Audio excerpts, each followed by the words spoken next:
Hi everybody, and welcome to our session, Simplify Cloud Automation Without Writing a Single Line of Code.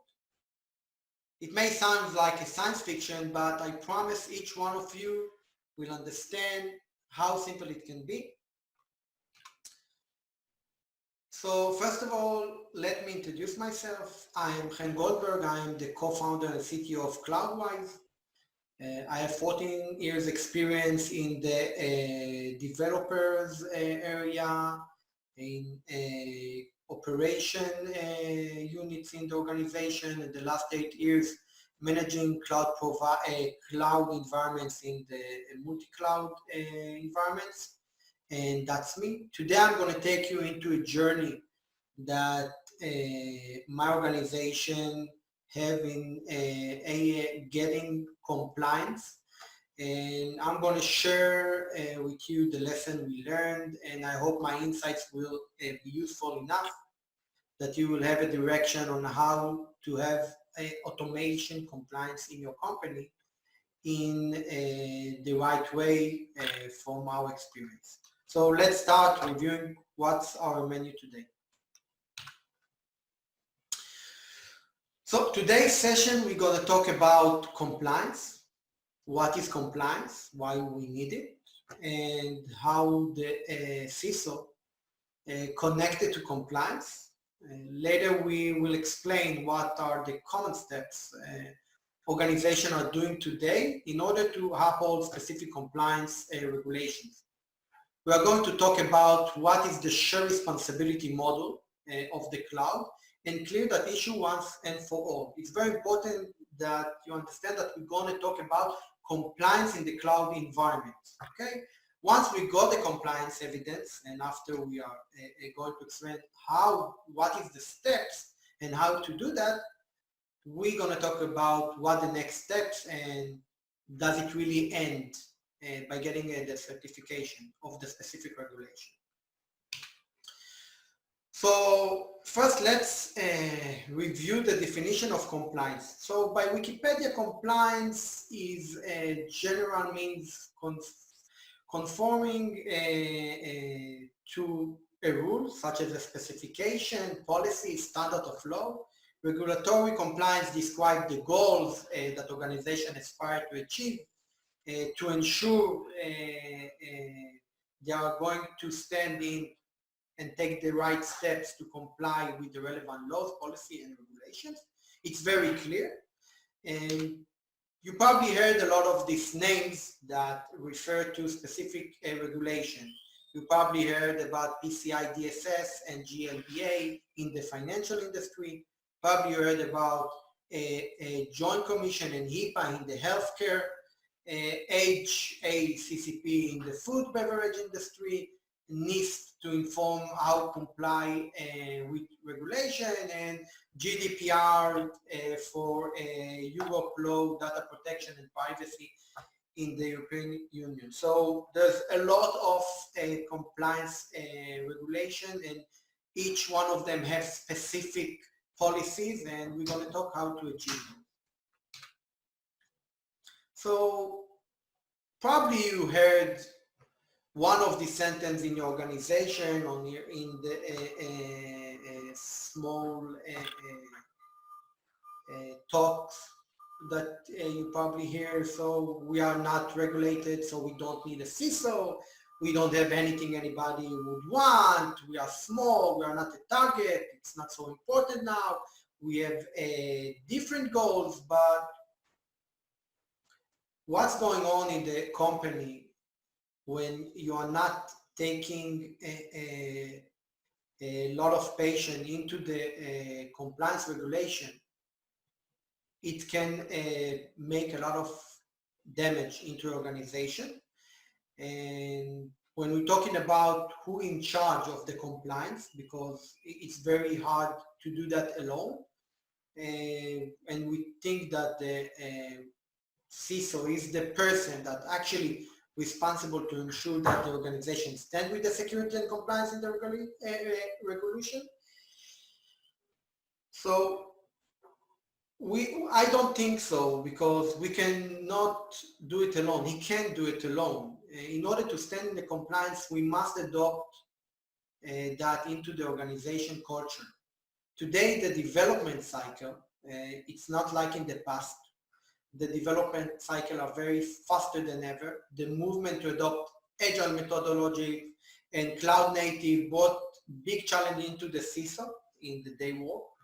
So if before he used to have gates from the IT between the infrastructure and everyone else, today every developer in the organization can create, delete or update resources, change the network configuration to the cloud in seconds, in minutes, and that's leave us with a giant hole in the fence. So again, I think this is a culture that needs to be adopted. And let's talk what today the organization or the compliance management life cycle build off. So when you understand the definition and the responsibility regarding compliance in the cloud environment, you see that there's a lot of components that describe how to write tools and write policies and what is the requirements and the risk, but many companies take that and customize that. Many expand those features, and I want to take you to specific steps that is common to organization in order to stand in compliance. So the common steps organization needs to take in order to be compliant in the cloud environment are, first of all, inventory, then auditing, then definitions, monitoring, remediation, and reporting. I'm going to explain each one of them. Let's jump to the first one, inventory. So first we need to understand what are the resources we have in the cloud, right? On each account, on each region, on each cloud provider, and manage a list of all the resources, okay? Later, the company need to understand what is going on in the cloud environment by change tracking, by taking logs and save historical configuration, and to see what connection, the relevant connection between resources. And after they're doing that, they are going to write a policy. The requirement in order to enforce the specific compliance, they need to stand in their cloud environment resources in the specific organization. So that's a huge challenge because we know that customized specific standard to meet the uniqueness requirements of the organization regards the ever-changing cloud infrastructure is not a simple, there is not a simple steps to do that. So later the company need to monitoring. What does it mean monitoring? If you don't monitor environment 24/7, so you are taking a huge risk because there's a lot of things that are changing, and do it manually, it's impossible. Okay, so it's a lot of hard work when considering multi-environments and in multi-cloud vendors. So we need some tools in order to do that, and or build scripts or use the cloud services that do that. Sometimes it's more than one cloud service. We need to get bundle of cloud services in order to monitor our cloud environments. After we doing that monitoring and see what are the specific non-compliant situation, we need to fix those situations as fast as possible because they can cause additional problems and they can harm our organization. So after I'm finishing all those steps, I need to create report document that organization state of compliance on the cloud environment end to end, and share it with all the stakeholders in the company regarding the compliance and the security. And that's the most common steps organizations are taking today in order to stand in the compliance regulation. So you need to remember one thing, none of this can be exist without organization culture, and the CISO alone cannot do it today. There are many organizations that adopt that that statement and starting to build a team of cloud security, DevSecOps, and a lot of people that will handle the compliance and the security in the organization continuously. Let's talk for a second about the cloud provider responsibility for the compliance. So some of the organizations think because they are moving into the cloud and they are using the infrastructure of the cloud, they need to be covered, and the responsibility of the compliance is depends on the cloud provider, but it's not true. And we need to understand the exactly shared responsibility model that the customer and AWS, for the examples I'm showing you here, are need to take. So from the perspective of from the cloud provider, his responsibility for the security of the cloud, all the infrastructure, the databases, the networking, the storage, standing in the compliance. But the customer responsibility is for the security in the cloud, how we actually use that, how we configure the network, how we configure the database, how we use the right configuration in order to stand in the compliance of his data and application. The cloud provider don't responsible for the company compliance if the company open a route table into the world, and if they expose the network or some sensitive data into a public IP. So we need to understand that our responsibility is to configure all the services the right way in order to stand in the compliance. So you have compliance after we understand everything and doing all the steps in the organization. What now? So your inventory changing rapidly and constantly. How do you monitor those changes? Okay, it's not so easy job. You can do manage sheets or Excels or things like that. Do you have end-to-end monitor solution? How do you maintain ongoing compliance? So you stand in the compliance, how you make it to be continuously. So let's talk about how you can do that in an automated way. So first of all, the automation is the key. Okay, and it can be very easy if you do it right. So the first thing is taking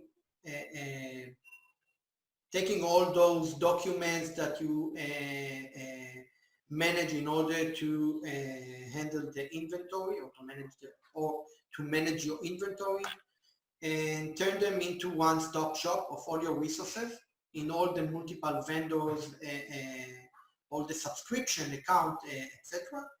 And building a smart engine that will actually update and auto discovery the changes in your cloud inventory in minutes, and drop those spreadsheets maintenance that you were doing all the time till you're building that engine. Later, auditing with automation. So automating one tool to get all the logs and auditing into one place, okay, not only help you and save you time, it can be shared by all the stakeholders in the company, and you can actually get a fast understanding on what's going on, who did what and when, and you don't have the limitation of the timeline. You don't have the limitation of of how many resources and how many logs you can aggregate in one place, and that's very important things to understand. The definition. So if you were writing a policy using documentation, So it's very hard to handle those knowledge and to share that knowledge. And you probably need to customize all those rules and policies into one place that the customization of that rules will be very fast because each organization or each unit,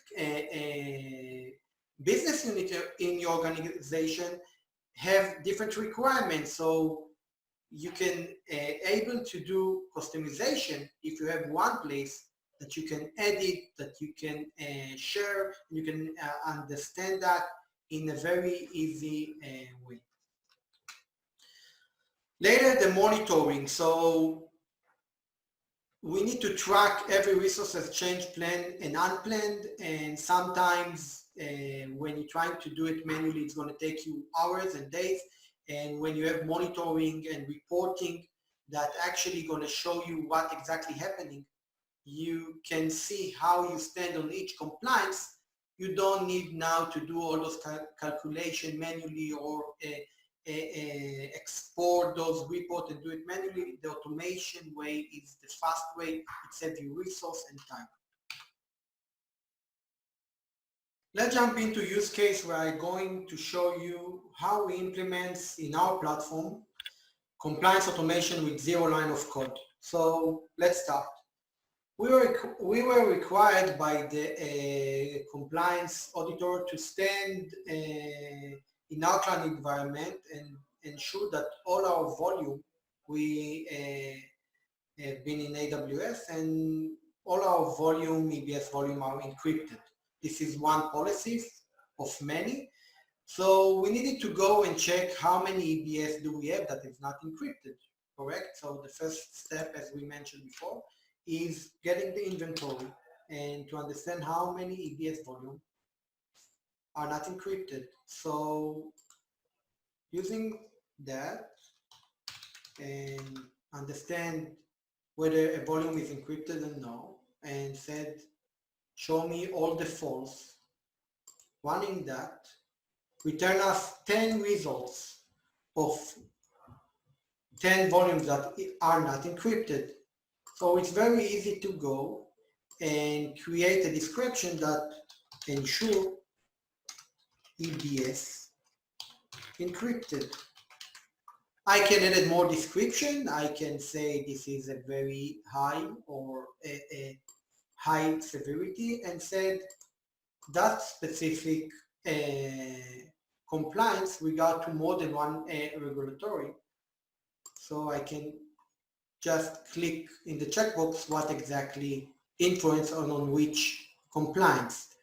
Later, I can go and run that continuously. Now what's going to happen, we're going to monitor that situation around my environment. And if we're going to do remediation for that, we can go into the insights that's going to describe me how exactly I'm standing on each report and say, okay, I want to remediate that specific EBS volume that is not encrypted. I can go and see what is the exactly code that is going to run. You don't need to take care of that because it's already implemented in our solution.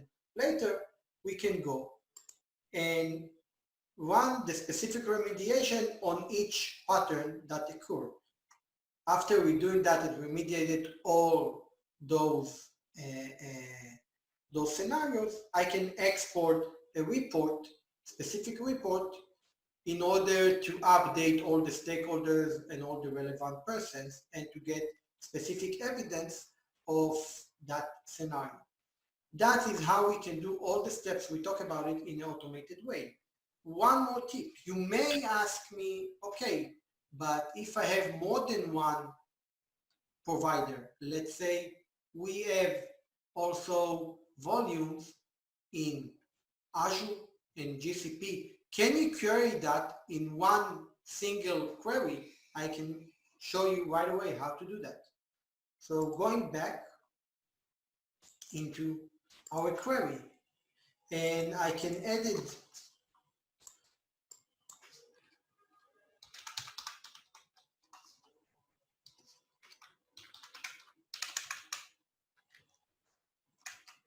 GCP, GCP compute disk, and gonna say that is the raw key that describes the encrypted is null or empty, and I can edit also Azure compute disk, and in Azure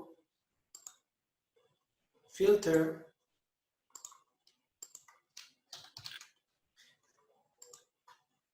the same thing, but you may say that the configuration that describe if the volume encrypted or not encrypted is different, and sometimes finding those configuration is very hard doing that manually. So this is a very simple way, and running that query going to return me a result that included also GCP, Azure, and AWS EBS volume. So that was a short use case. Feel free to reach me if you have any question. Also, you can try it yourself. We have a free sandbox where you can play with it. Go to our website at www.cloudways.io. Thank you for watching, and don't forget, this is a culture and you need to adapt it. Bye-bye.